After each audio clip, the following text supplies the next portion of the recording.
Yeah. Okay, welcome to Money Never Sleeps, episode 14. Super hyped. It's a cool week. I just acquired a piece from Summer. Big week for art.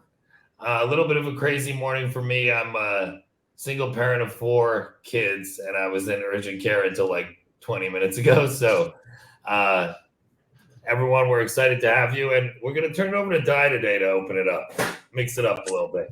What the fuck? Well, first of all, yeah, super amped about having these 2 guests on. 2 of my favorite people, not just in the space, but in general. Like, we've just like chilled at all these events and stuff, and like 2 of the nicest, coolest people. So fucking amped to talk to you guys about like, shit. I know Summer and I were texting before this thing happened, talking about like our pre-podcast rituals. Like, I was like sunning my butt in the Indiana cold weather. You know that trend where people sun their buttholes? I was doing that.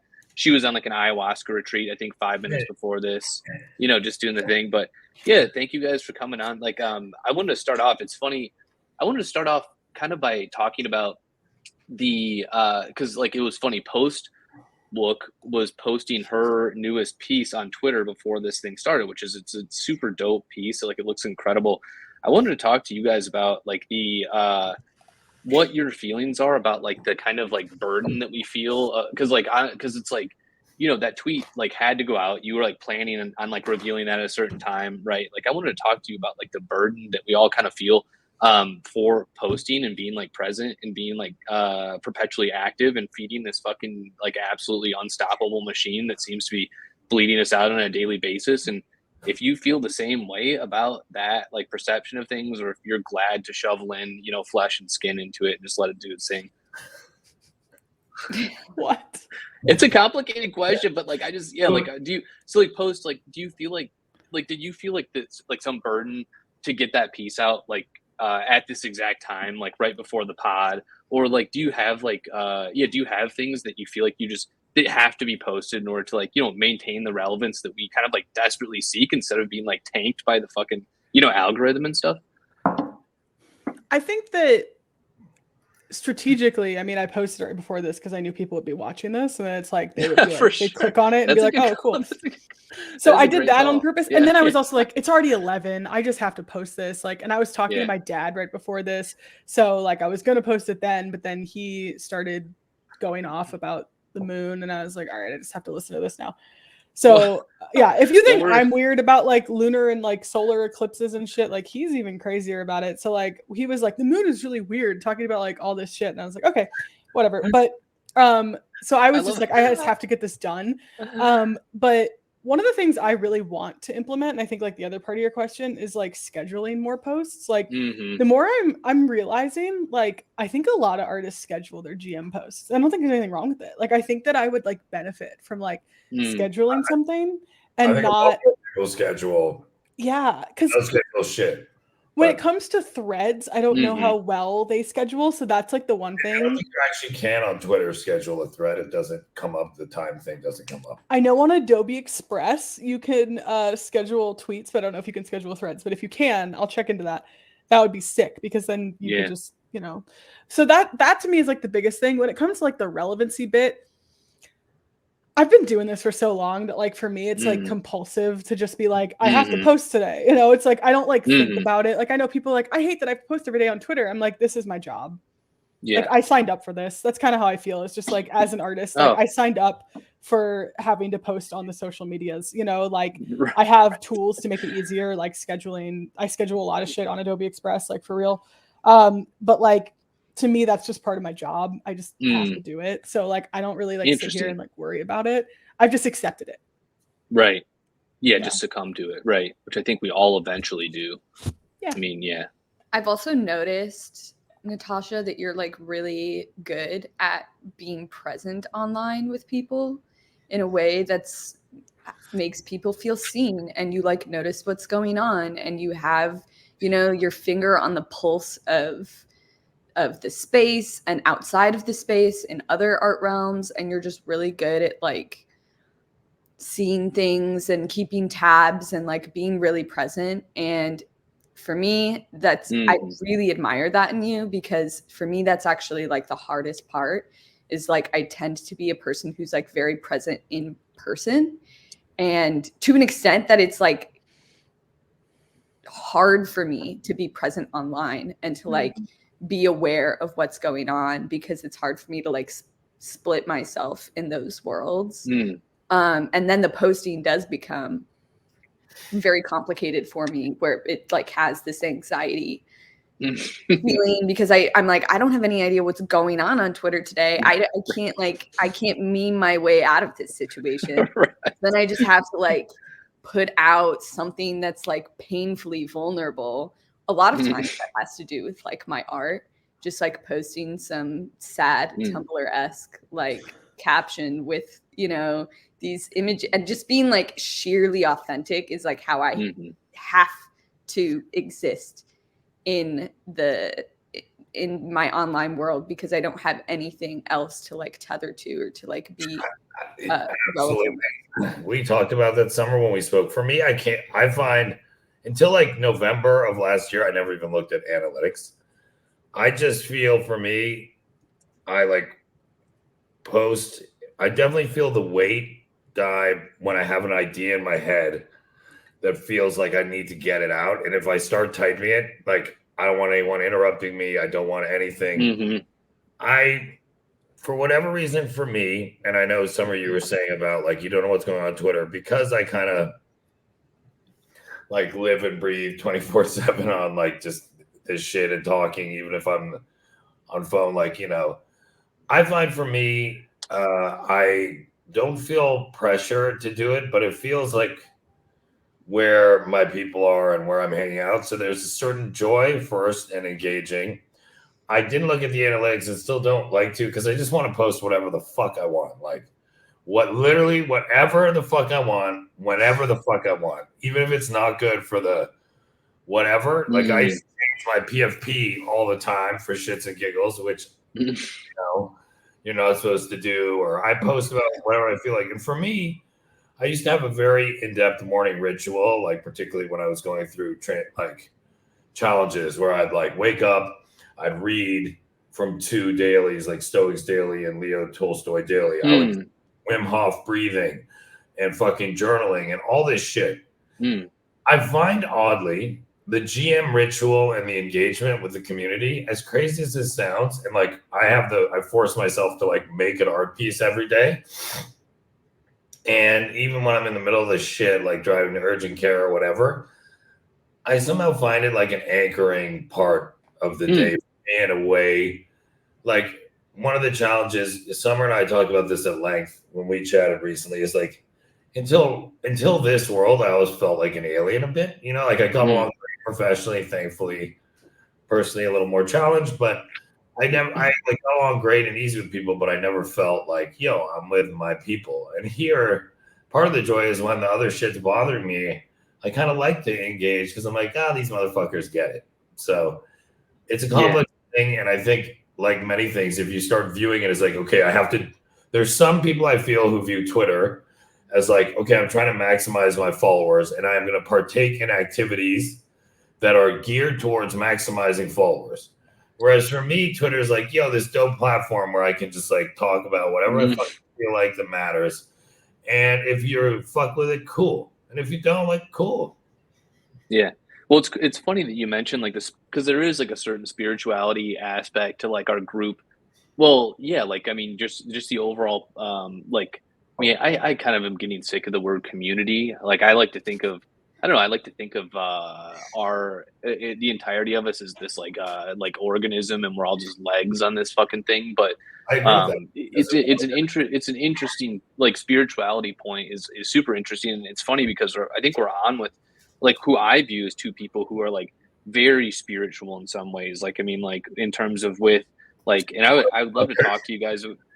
Are you gonna leave OG out of that? I feel like he is too. I'm like fucking dead weight, bro. Well, OG is definitely spiritual. Well, you've talked to him about that. I know you have. I'm sure you have. He's dead inside. He has no spirit. I'm kidding. I'm fucking around. Of course. That was so mean. Of course. Is he taking a bong hit right now? Fuck yeah, dude. No, of course he is. I bet with our guests, of course, OG's assumed in that group as well. But yeah, like, I mean, So first of all, like, I mean, I think a lot of the stuff that I've seen from you all, like, has like, and especially, I mean, recently, I feel like your works have been like super focused. Some are specifically on like ritual, like the ritual tradition, like spiritual aspect, not necessarily even adhering to any religion in particular, but just like some type of being, that like, or some type of beckoning or calling that I think, may not be perceptible at all times, but we're all kind of being, drawn to or something. Can you guys go into a little bit about like your just like overall process and how you tap into like that kind of nebulous spirituality that we're all seeking and we all like read about and we're all trying to like be better at like recognizing, but may not necessarily recognize it sometimes, like, yeah, how do you go about reckoning with that? And then also like creating these like beautiful pieces that do a really good job of like distilling that idea. So I grew up in the evangelical church and pretty like deep in Midwestern evangelicalism in particular. And my friends and I, and I guess West Coast too, in California, which has its own vibe. But my friends who grew up in the church with me, we all have this inside joke that whenever we see one of those performances, like recorded or live of like Jesus, like those really campy dance performances of like fighting over a soul, like the experience of watching that, no matter how far outside of the church we are, the experience of watching that still like does some sort of emotional acupuncture and like produces like tears in us unwillingly. We like will cry at these like moments, probably because we just grew up with this relationship to the church in these moments, having like a lot of emotions build up and shame and like all of those things. But it is a very curious experience for me because it happens like all the time in church settings. And when I was leaving the church and I started to go into exploring different spiritualities, different types of like spiritual bodies, whether it be like a Buddhist temple or going to Shabbat or like going to a mosque or something, what I found, and then of course, like, maybe more pagan rituals that I now tend to practice those things a little bit more these days. But what I found is that I've heard to is that in a while, pagan. What was that? Yeah, I like that you're referring to it as pagan rituals. Oh yeah, like earth spiritualities. But what I found is that like the emotional experience of being in a body of people who are cultivating an affect in ritual is actually like a very powerful human experience, regardless of the context of the religion that you're doing it in. And that's why people flock to liturgy and flock to religion, is because it does have a incredible spiritual or like emotional embodied effect on people. And like one of my favorite stories to tell is how I had a very close friend and he would go to church every Sunday and he wasn't like religious at all. And we were like, why did you go to church? And he was like, I just want to sing in public. I just want to be in a public space. And like, and I've heard that like multiple times from different people. So it's like, there is something to be said about coming together as people and releasing yourself to an experience of being affected by song, by liturgy, by ritual, moving the body through certain community oriented or alone experiences that validate the like abstraction that we might think about, and bringing it into the body and then validating all of those thoughts and emotions by bringing it into a space with intention. And I think that it could happen outside of the context of any particular religion, and in fact is like something that is used across all religions or spiritualities, or these days not even a religion, but just like you know, something that we might do every morning, you know, together. Like OG was saying, right? Yeah. Exactly. Or your guys' or your guys' your art pieces where it's like you get completely absorbed in those things and you're being absorbed in them with the hundreds of other people looking at them. So in some ways, like the piece, you know, resembles like a temple or a place of worship in some ways.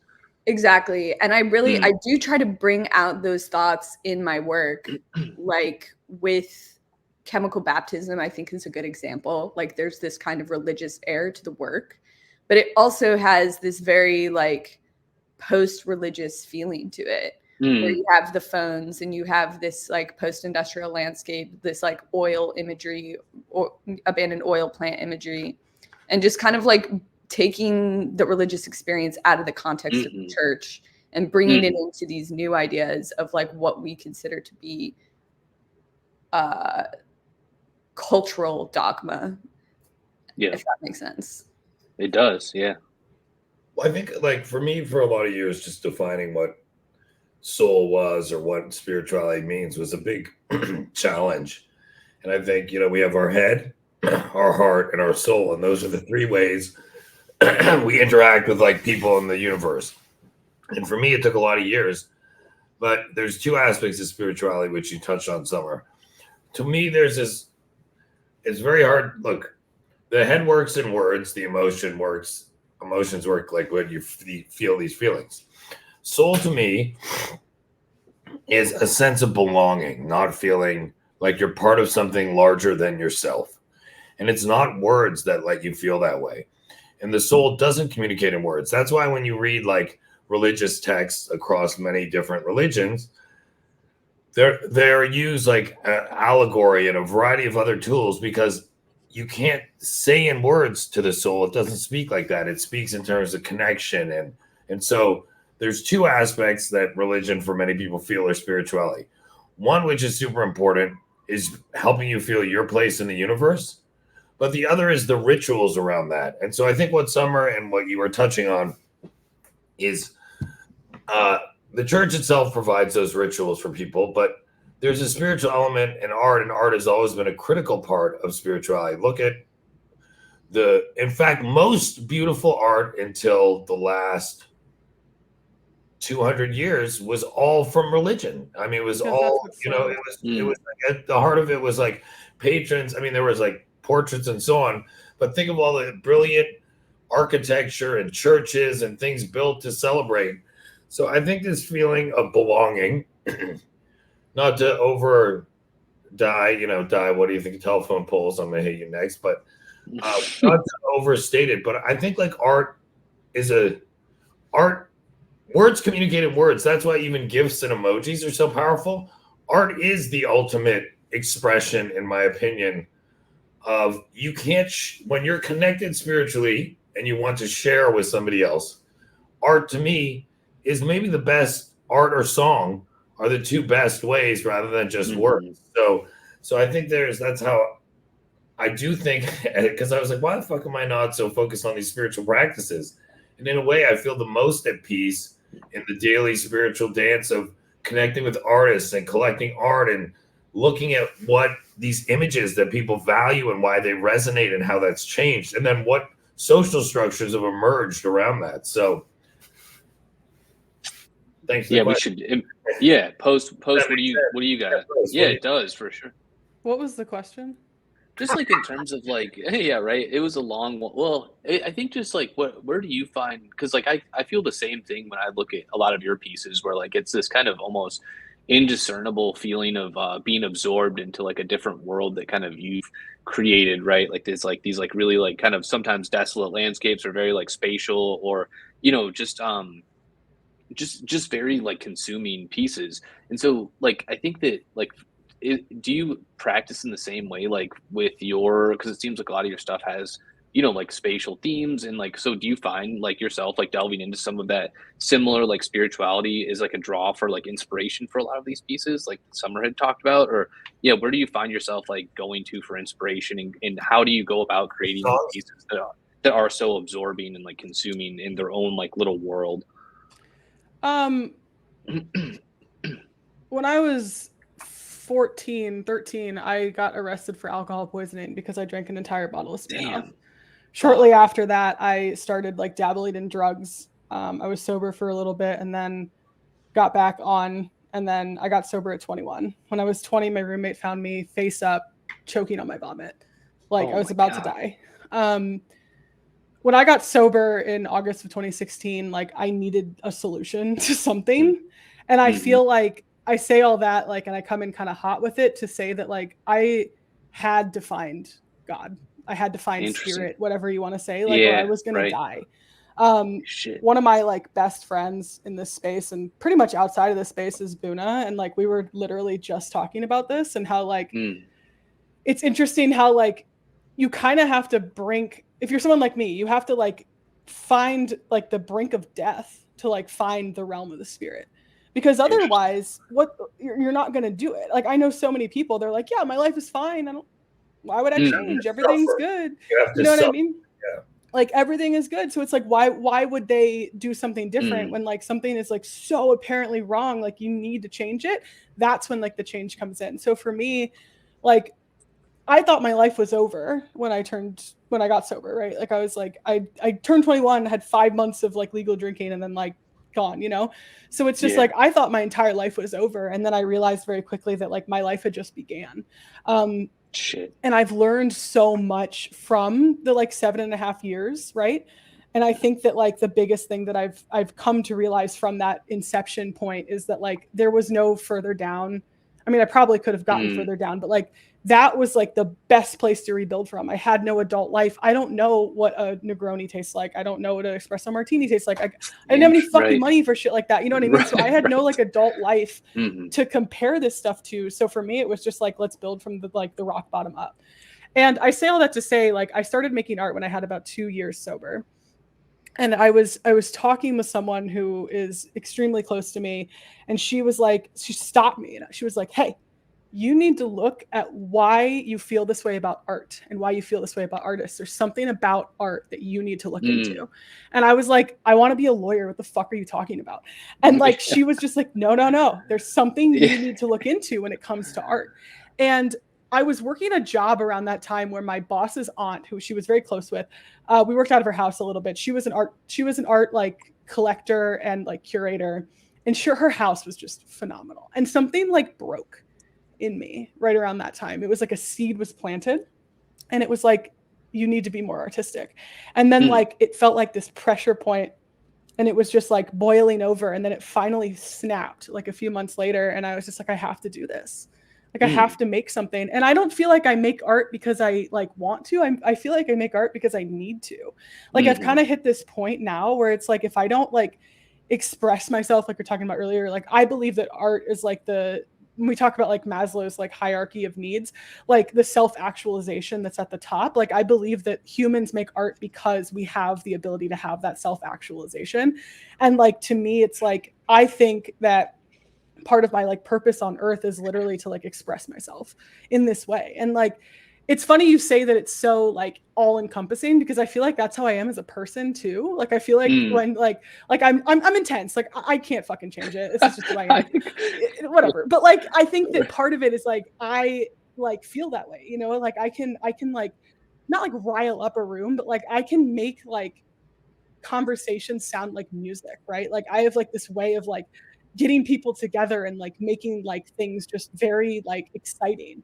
And I think that my work really kind of shows that. And that's one of my favorite things about getting to meet artists is like one of my like good friends, her name is Jisoo, and she like makes these like very cool like anime kind of like characters. And it's so her that it's just like, yeah, of course this is what you're going to make. Right. And I just think that like, when I look at like the art that I make, it's like, it's a part of me. It's like a little like fragment of my soul that like needs to get out. And like, to actually answer your question, because again, I did work in politics, so I do take like 4 minutes to not answer a question. It's all good. I mean, that was great. I mean, so yeah. Yeah. Part of it for me was like, it's very subconscious. So everything that I make, like the source, like the content of what I'm making, like is very subconscious of like what I'm actually doing. my dad works for NASA and has for like 40 something years. That's part of what we were talking about. He was talking to me about like, cool. 3 projects at once and this and that. And I'm just like, what the fuck is he saying right now? But like, I just had to listen. But like, so I grew up around space and like space related things. Like I had a poster of Saturn V in my room until we moved houses. You know what I mean? Like my dad got me this like cute little like book that was like me as an astronaut, and it had like my name in it and like his name. It was this cute little thing. And like I've been to like every space station. So for me, it's like that was my childhood. So like space, and I'm scared of space. Like I don't want to go to space. I have no fucking interest. I find it interesting from Earth, but like to me, it's like kind of like looking at the elements and finding like comfort in the fact that there's like so much outside of us, and like finding humility in the fact that like we're just like not in like a mundane way, but like we're a cog in a machine, you know? We're a tiny, infinitesimally small piece. Exactly. And like I think that the music of the spheres, if you will, that like make up the universe is so fascinating. And I think that like that's part of the reason that it does have such a huge influence in my work. But then there's other things like the colors that I use, the landscapes that I use, like they all have like a subconscious kind of like symbolic meaning to me. And I think more recently, this is not part of what you asked, but I'll just say it before I shut up. Like I hit another like boiling point where I was like, I need to do something differently. And this like new series that I'm releasing like actively right now is that like release of like, I finally figured it out. Like I took like a month off over the summer and then I went on a walk. We talked. During that period. We talked about this, I think like months ago. When you hit that period, you and I had a call and chatted. That's when we started to really get to know each other, and you were wrestling with this and the changes in the space because there's been a lot. Yeah. And like, I'm sure we'll get into that, but like, I went on a walk one day. Like I had just taken like a month off and I was like, I need to go on a walk. And this project that I'm releasing now, like hit me like someone punched me in the face. And I was like, I have to fucking do this. That's awesome. It was terrifying because I was like, I don't want to be in front of a camera. That's its like own thing. But like, it was terrifying for me to do, but I knew I had to do it. It was like when I made art, it was just like I was given this like direction of like, you have to do this now. And I was like, all right, let me do it. I'm just a little like puppy in the world, I guess. So yeah. Hell yeah. That's super dope. Well, we did just like we put Di, because this show is just a conversation and not at all an interview. I asked both Post and Summer to bring some stuff they wanted to discuss. So I'd love to open it up to them to bring up whatever they want, and then I can wrap it up at the end. We're only halfway through, so we got plenty of time. Well, I guess I am curious. I'm happy to run with it too, but I thought I had given you a homework assignment. On the same subject. As you fucking tweeting, weren't you? No, I'm just kidding. But kind of in a different way, I'd like to hear from Di about how the people, characters, imagery in your work has a relationship to spirituality. Yeah, like well, in some ways it does. Like I'm like you, and like I was raised Irish Catholic, so like the amount of like regret and remorse I feel on a daily basis is like 10 times anything anyone else can ever feel, I think.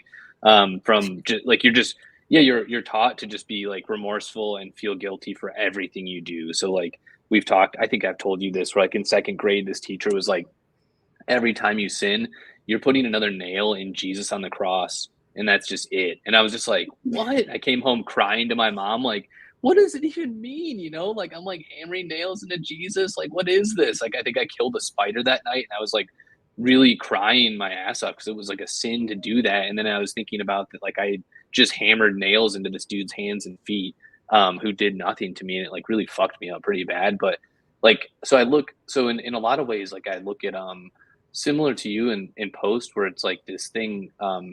It's like, and it's funny that us three are talking. I think there's like a couple other artists in the space that do this, but like, I don't know. Sometimes I look at all of our work and think that it's like kind of, it's like, and maybe I'm just projecting here, but it's a little bit like documentarian of like, not only of course, like how you're feeling on any given certain day or hour or like calendar or whatever, But it's also like kind of in many ways a reflection of just like the things that are happening like immediately around you. And I think that's what like draws me to both of your work as well, where like I can see that like these are things that like that really could happen to anybody, and that like are more or less like, you know, these kind of like skewed or morphed or exaggerated or diminished versions of people that like are still very much so real, but they're fictitious, but also like in a world that like is very believable and is very like much so relatable, I think. And that's like why I think that, well, in OG, I'd love your perspective on this as a collector too. Like,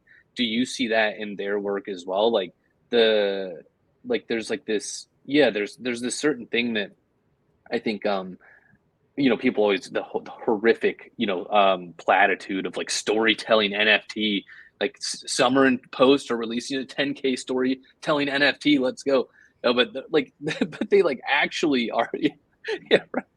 But they're actually storytelling. Like you get in there and you're like, you can like unravel an entire story from somebody, from like a bandage on someone's leg, or, you know, a star, you know, in one of Post's pieces that's up there. So I find that part to be like super, and that's the part that I obsess over in my pieces too, Summer. So in some ways, like I find that to be the spiritual part, is like, you know, obsessing over these like these psychotically minute details, and like sometimes finding either salvation or you know or sentencing or penance in like the smallest things in some ways. I don't know if you find that too, but OG, I would also love you. I just want to throw out there that there's like an interesting thing that I feel in your work, and I wish that I like had it more a big screen with all of your pieces that you've ever made in front of me right now. But from memory, like there's this relationship to like worship that I feel there like is. capture there is in your work that's like disturbing, you know? And so it's worship of consumerism. Yeah, worship of consumerism. It's called Ribs of Our Savior. I mean, it's correct. What was that? The piece I bought from Dye, the one I have, I mean, I have other pieces, is called Ribs of Our Savior. Yeah. Yeah, it's I don't want to speak over Post because you've been raising your hand too, Post. but Post, and then I'll give mine. Oh, you're on mute. I think you're muted. Yeah, you're muted, Post. Oops. Yeah. Sorry. There's a philosopher from like a really long time ago that I think if you don't know who he is, you should look into him. I don't know if I'm pronouncing this right, but it's like Diogenes. He would like had like a Diogenes. Yeah, he had like a bathtub that he would like roll around, and his whole thing was he taught people like philosophy through like cynicism and humor. And I think I literally thought of him earlier. Yeah, I see that in your work. Like, and that is like something that like I think is like worth mentioning, that like you can find. I mean, I think with you it's like kind of like nihilism, which is totally fine. Like I love it. But it's like it calls on this, like it creates this commentary of like there's something like that needs to be said, but saying it in this way makes it not necessarily like hurtful or harsh. It's meant to be funny, and then people can laugh at it, and then hopefully later realize, oh, maybe there is something to this, you know, like something bigger. So I mean, I think like when your work. So thinking the through your works in the context of your question, I think more is like celestial connection. When I look at her work, like it resonates in that sense where it's like a spiritual uplift. You and Summer both have what I call like Midwest, like post-industrial core styles, which like cowboy styles a bit like that. We released this recent piece. So Wook, I think so Summer, as I'm getting to know her work better, I think I obviously had resonated entirely with like this recent piece that sort of was like a match in my life. And so I think Summer's work, in some way your vein, comes from like this living in this industrial Midwest and like seeing the reality of the life there and sort of this manufacturing world that I was in for 13 years. And so I think of her work, and from what I can see, again, I'm most familiar with you, Dye. Summer's work too is more episodic still, whereas Dye, you are I'm biased to you, and it's probably sacrilege. Like, I love your shit the most. And you basically have the daily. I feel like you have to puke this work out of you, and cleansing, or like a cleansing. I think it is. that, these words and this work, it almost comes out of you like a religious, like like tongues. Like a prophecy. You're speaking in tongues. Tongues, like, but it comes out of you in 6 books and these daily pieces. And I say it, and I'm a huge Dive fan, and I think he's the most brilliant satirist and like commentary. And I think he captures it's like Beavis and Butthead meets like the most brilliant satirist, and then he captures both within and without the space, how it's almost a worship of consumerism and the death that it's caused, but like at the same time a bit of a celebration of the same shit that's like weird with like meat and Ponderosa, and it's so unique. And most people, if they tried to do what Die does, would destroy their whole between trying to produce that level of output at that quality. And my experience with Die is he's brilliant, and he and Pindar are 2 of the people I talk to who I know the best, who I can always depend on them to give me a realistic take of me or others or so on. And so I think Die is just this fucking insane combo of this shit where he's more daily commentarist. I feel again, what do I know? But like your stories resonate. And POSTWOOK, I feel, has this broader, like celestial connection. And I really connected with Post colors, like her color scheme. My own art, it's basically, I agree with that, like red, black, and turquoise, So yeah, I like really vibe hard with that. So that'd be my take. Hell yeah, man. Well, I appreciate the kind words, and from you all. I mean, like it's always weird. Well, it's funny, man. Like, are you guys the same way too? Summer and Post, I'd be interested to hear this. Like, it's always like so incredible hearing like that, and that your like piece or your like artistic vision has like somehow like either inspired or like changed someone's day, or done something just has like shifted some momentum in that person's life or something. Do you guys have a difficult time as well taking is difficult time of me is taking some compliments? Is that just like, does it also make your like, does it like, I find it very difficult to like yeah, exactly. Oh gee, I mean, those are really there's like I had the same like guilt-ridden childhood. I have to preface when I'm like, okay, I'm going to say something about myself. I don't want it to sound braggy, but I'm like informing you about this thing. And it took me years, like, I feel so like embarrassed. Like, right. You're like, now I have to say something bad. Fuck you. Like it's so weird.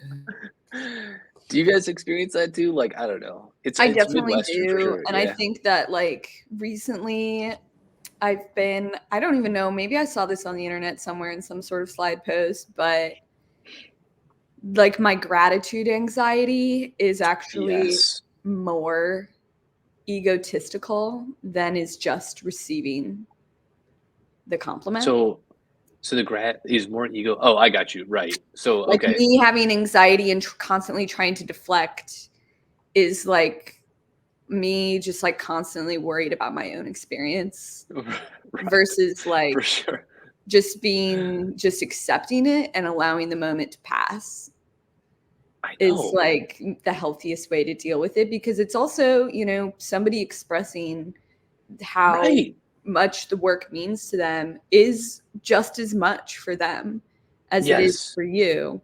Because, and I know that because I've been on the other side of it, sometimes you want to tell somebody that how much the work has meant to you, because it's a beautiful and special moment to be able to tell somebody that. It's like it's something that I find is a privilege when I get to meet somebody or speak with somebody and compliment them. So I try to think about it as like just having a really authentic, genuine exchange and seeing that person and appreciating them for saying that to me, versus like for a long, like several years being in this space. And we were just talking about this Die over the phone, but like the anxiety of having somebody come up to you and like compliment you made it very difficult for me to like navigate and want to hide and like all of this stuff. So I'm kind of working through my relationship to that and trying to have more empathy for myself and for like just connect, and just connect. And sometimes you're going to have to set a boundary with people and be like, okay, thank you, and be genuine and be there, and then be like, I gotta continue on, or like we have other things to talk about. How can I make it up? Well, too, like I am good at giving the feedback. Like you should just like say no to people or ignore them. And I like always feel too fucking bad. Some people be in my DMs, they'll be irritating, and I'm like, fuck. But even about that, I get feel bad if I'm not. So. Yeah, I try not to feel bad about my DMs. I know. I do feel bad, but I'm like, yeah, fuck. He's like, I didn't ask you to fucking DM me. Yeah. And I don't care if people like hit me up 3 times. Like if that's what it takes, that's what it takes. I'm not gonna look different. That's why Di keeps ignoring me. I keep just sending him feed pics, spamming him. Boom. There you go. Post, you go through the same thing. And also have you guys been lately, I just gotta say, like, I feel like the amount of group chats that like you get added to without like anybody saying anything, it's just gotten like insane. Do you guys experience that too, where you're like, you look at your DMs, it's like, dude, I'm in like 45 group chats that I haven't said anything in like 3 years, but I don't even know how or what I'm doing here. Right. For some reason, people don't add me to group chats, which is great. Honestly, I actually left a bunch on New Year's Eve. Every chat I want to leave, I'm going to be like, POSTWOOK is asked to be added to this chat. Oh, fuck you. Well, it works out for me because I don't like group chats. Talk about fucking. They're distracting. That's the thing. Is like I think part of the reason that I don't mind not being added to them because like I'm not gonna. There's like 2 that I read, right, and it's just like outside of that, like I remember in like 2022, all I did was just like sit on Twitter and read group chats, and it's just like I don't really want to do that. Like if I want to talk to someone, I'll talk to them one-on-one or something like this, where it's like a group, where it's just like I don't need to be in a group chat with like all these people. I mean, in a way, I feel kind of excluded. Like I mean, just on like a more like topical note, I don't feel like I'm a part of like the crypto Twitter scene ever. Like I don't feel like people like engage with me in a way that like feels like they want me involved. Like, and it's just like when people like this ask me, I'm like, oh, this is great, but like I don't feel like I'm a part of like the community a lot of the time. And maybe that's just my own perception. But I just don't feel like wild to me, dude. Because like when I think we were talking, who was I? Summer, was I telling you how I met? So you and I first met at the Carbone dinner in person. We coordinated. Yeah, you and I. Yeah, I remember that. So, and then I felt everywhere I turned, you were like with all like you were with everybody plugged in. Well, so I got my homies, but like I don't feel like I have, and that's the thing. Maybe that's just the kind of way that I am. Out of that group, because those are the people I dig as well. Yeah, so I fucking love them. Who are you?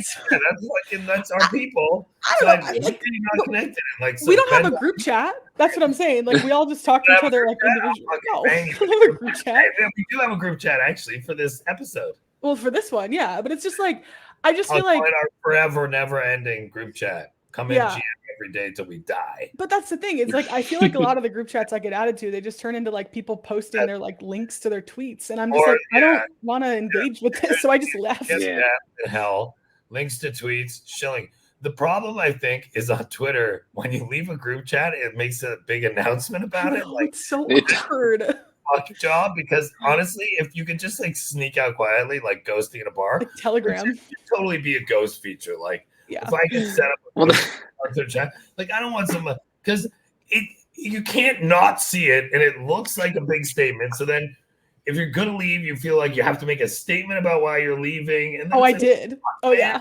Like I made statements. I had like a copy post statement that I like put in all of the ones I left. I was like, hey, just I was. Yeah, I love that. I'll tell you like a. Hey everybody, I hate you all, and I'm leaving because. Yeah, all of you people. No, it wasn't like that. Honestly, it was. I love to do unpredictable. Di doesn't post as much, but like in 22, most of Di's posts late 22 were when people DM'd him.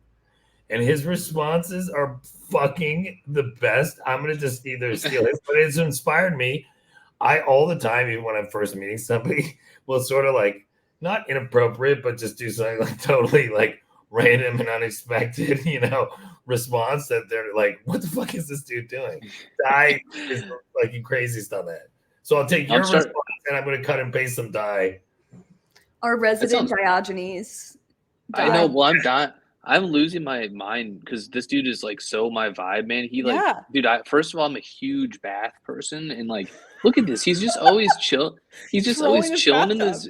He just hangs out in this bath with a bunch of like loose dogs. Looks like he's like chilling. He rolled it around the town and then just like. Wait, who are we talking about? Diogenes. Oh yeah. And he like masturbates in public. Yeah, dude, he was crazy. Wait, what is he would masturbate in public. Yeah, that was like he's definitely a proponent of being able to take a shit in public, masturbate in public, do whatever you got to do. The body is always. Yeah. I read a book. One of the books I've read this year so far. They mentioned him, and I was like, I went down like a fucking rabbit hole, and I was like, this is literally just die. Like, this is crazy. I was cool with the bath part, like the whacking it in public is out. In like but you put dicks in your work. That's like kind of like new age. I guess you're right. I guess you're right.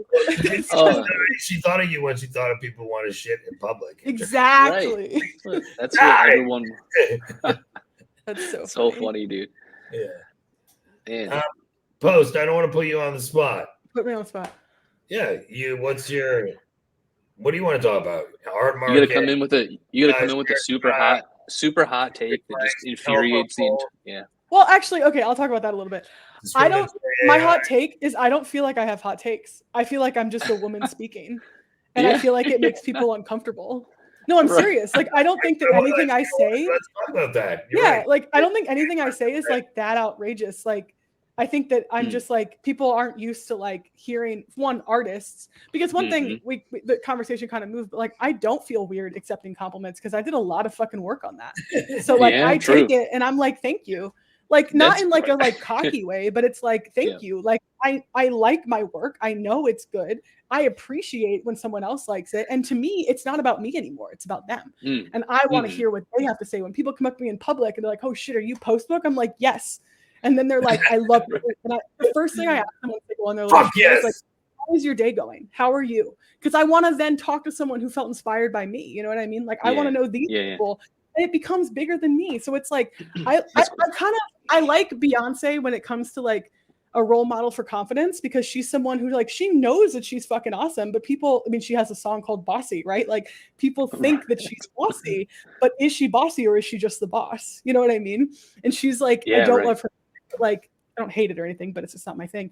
But like, she's such a good example of that, of like, people think Jay-Z is the boss, but they think Beyonce is bossy. Why? You know what I mean? So I think part of it is like, a lot of artists are like, oh, I don't like compliments, and that's fine. But then they also expect women to be quiet. And I'm like, no, thank you. I appreciate it. And I'm going to speak my mind. And people like short circuit. They're like, oh my God, what do I do? Two things together, you're saying? Like the fact that I'm like, I have people who don't like compliments. I'm like, a lot of artists don't like compliments, and a lot of artists aren't going to speak their mind. And they're what? And there's, you said they don't like compliments. They don't like to take compliments, and they don't like to speak their mind. Oh, speak their mind. I'm the person who will do both, and people like short circuit because they're like, what the fuck is this? You know what I mean? And like, I'm just doing my thing. I don't know. I was just raised to like say how I feel, not in like a mean way. I never want to be unkind, but like, I think everyone on this call is pretty good at that, like saying what. I think so too. No, I'm not trying to like say like other people don't. No. Look, I'm saying that's one of their strong traits is like. Yeah. I don't think, but I've, you know, again, I haven't seen you say anything ever that. That's what I'm saying, and that's the thing is like you can outlift me on almost every way. That's the only thing that makes me mad and jealous. Sorry, bro. Wait, Post, was that a Stanley water bottle, by the way? Dude, look out. There's a big conspiracy going on around about Stanleys right now. Bro, oh no. I don't give a shit. Dude, there's a huge conspiracy. Getting cancer. There's got one back there too. You see it? Shut the fuck up. What's the conspiracy? Yeah, there's lead. There's like some metal at the bottom underneath the insulation. But it's like if it isn't like scratched or anything on the inside, it's gonna be fine.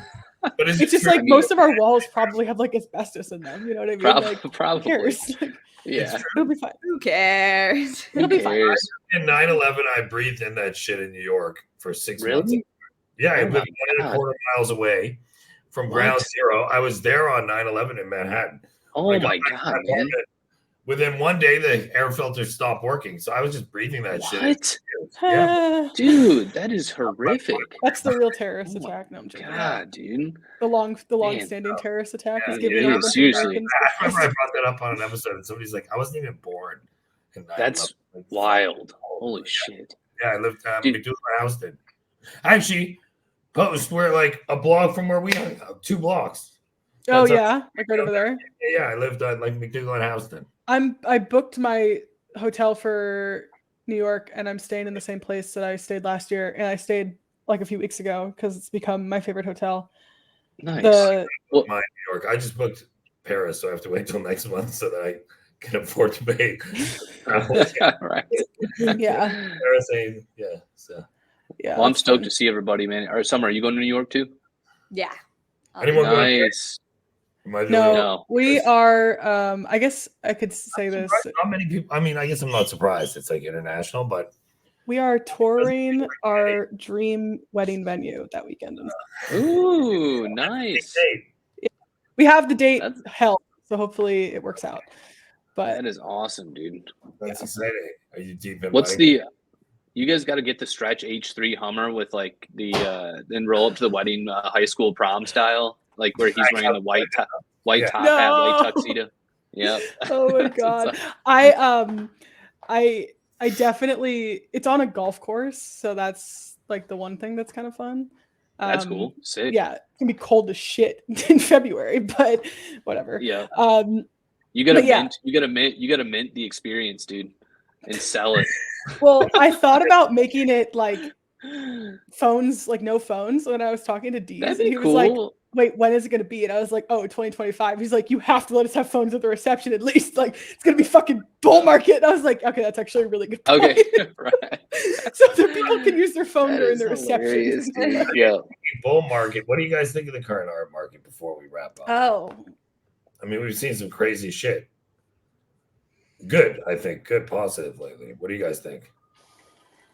I think everyone should read the book Animal Farm. Agreed. For art, they should, no matter what. I agree. Because I think we're starting to see pigs walk on 2 feet. Maybe a hot take, but yeah, come on, give us a little taste. There was a graphic that someone put on Twitter a while ago that I think encapsulated every art movement really well. This is not exclusive to Twitter. This is not exclusive to Web3, where like it was basically like a group of people inside of a like bounded box were the art market. And then there were all these people on the outside that like, we want to be a part of it. And then the next one was like that box kind of moving and then like a new box kind of forming. And then the third one was like the box like almost fully formed, and then new people coming in. And then the fourth one was just like the new box. So it's like basically saying that like the market, like people, the movements happen because there's gatekeepers that create like walls around the current movement. So then the counter movement happens, but then the walls get created around that movement. So then another movement happens. And from a huge, like, just like macro standpoint of like humanity and life, cool.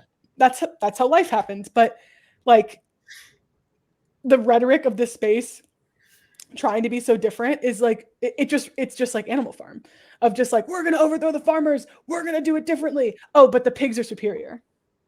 Now the pigs are walking on 2 feet. You basically just created new farmers.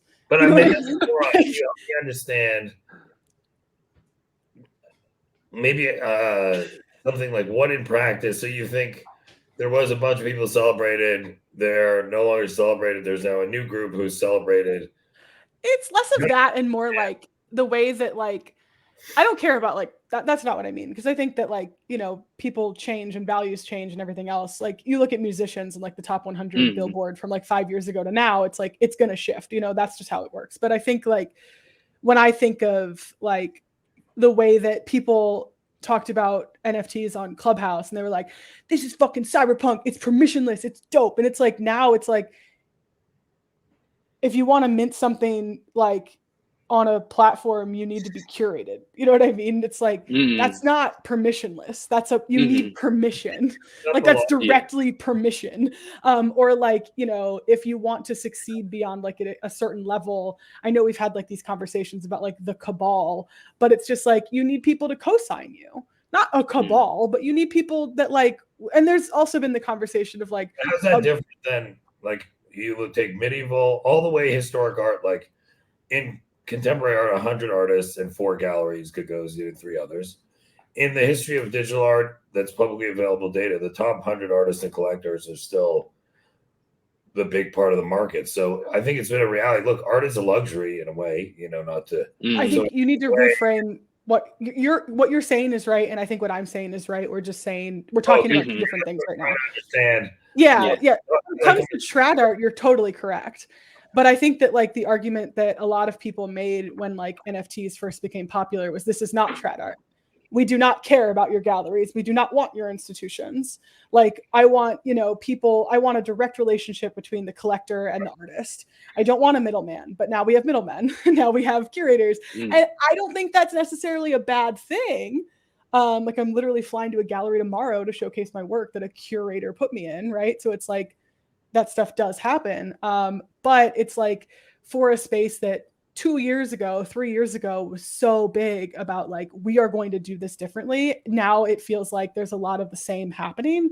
And it's not to say that it's a bad thing. It's just like, where did this rhetoric change? Like what happened? And then the other thing is like, when it comes to like the internet, because I feel like I'm kind of like a natively like internet artist, right? Like I put my work on Instagram.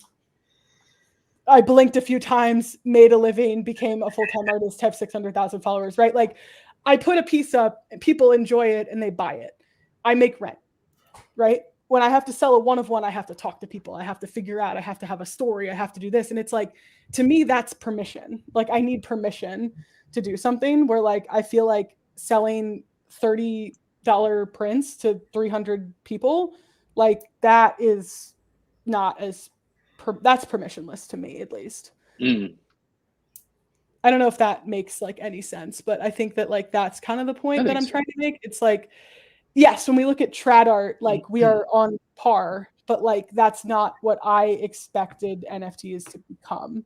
And maybe that's on me. It's my expectation. No. I think I get what you're saying. So you're saying, look, the space long promised at the beginning that this permissionless, decentralized, WAGME, all this. Well, decentralized, yeah, that's a word I completely forgot to say. Yeah.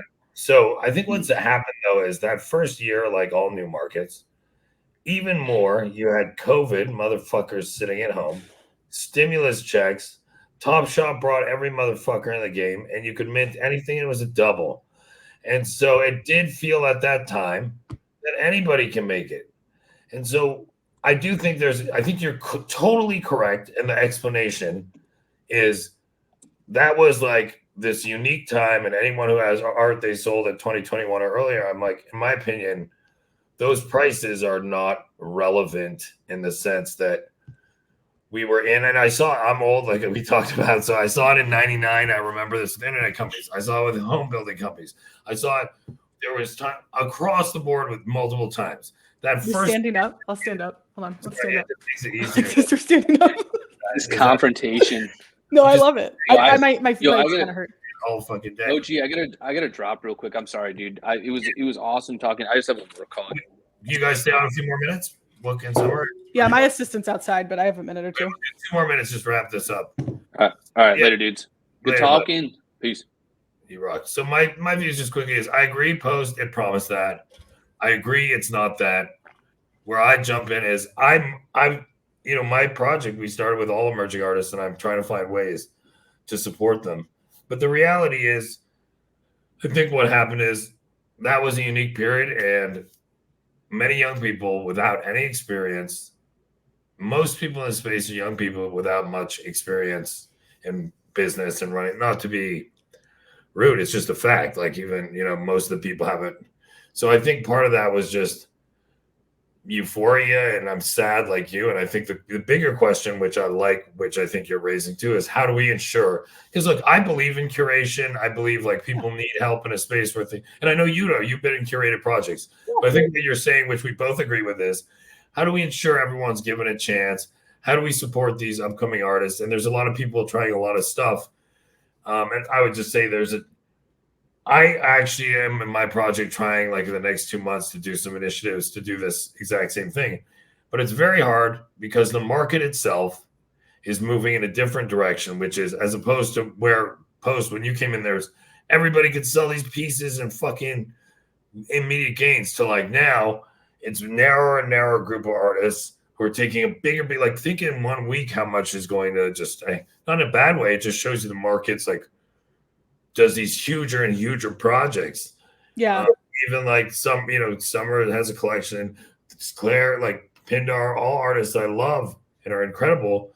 But like the market increasingly is concentrating in those players like it did in all times past. And so the bigger question and challenge for all of us is how do we support as many artists as possible in a way that gives them a chance. So. I think the point I'm making is more on like the human condition and less on like the art market itself. Cause I think that like, that's what I'm realizing is that like people like, I mean, politicians do this. Everyone does this. Like the animal farm was based on the Bolshevik Revolution, right? Like this actually happened, right? And it's just like, I think that it's more about the fact that like, why do humans feel the need to like change something or say that they want to change something? And like, when does the like insistence on, what's the word I'm looking for? Like conformity, like why does that always crush and like overtake? You know what I mean? I'm just like philosophically like thinking about these things, I guess, is more of like how I should be phrasing this. It's just like, can we rewrite the human condition?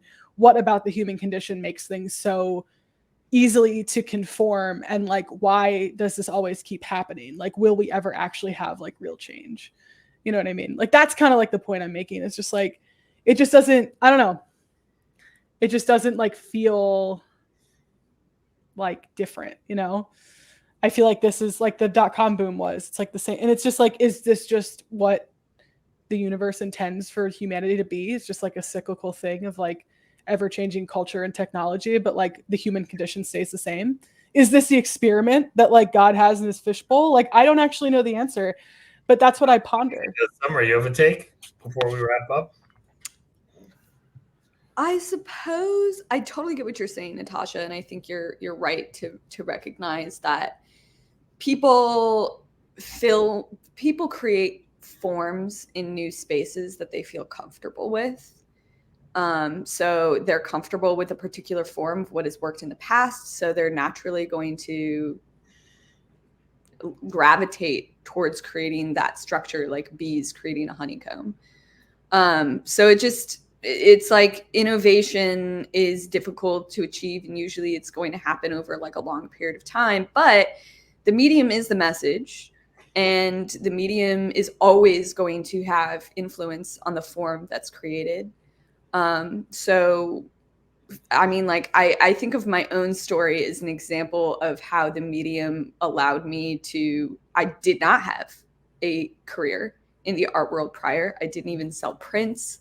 I was very much so outside of that world, and like, you know, having access to a medium that would allow me to publish my digital art autonomously, which is still possible for all sorts of artists, even in a changing art scene in the digital art world. Like 100% was the only way that I was going to be able to develop an art career. But I think what's an interesting part of my story is even back then in 2021, something that I had going for me that a lot of other artists didn't recognize was like, for one, like a very slow build mentality, starting from like selling pieces for a very, very affordable amount. And then like having a very long-term vision about what kind of storytelling I wanted to do with the medium, and like utilizing not just the medium for the sake of like making money, but also utilizing the medium in a way that's going to be the best option to tell stories over a long period of time. And I think that in the trad art world, that's like very much so a part of the process. And of course, the social aspects are incredibly a part of the process. Same with the NFT space. Like the social aspects are 100% a part of the process, being, you know, like it's a difficult part of the process, I think, for a lot of artists, especially women, to again validate what you were saying earlier, Natasha. Yeah, it just makes things a lot more complicated and a lot more nuanced.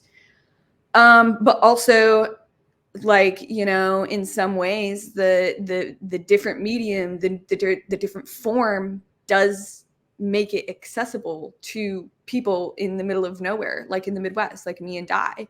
And we do see like a difference in how things are achieved because of the fact that the medium is different.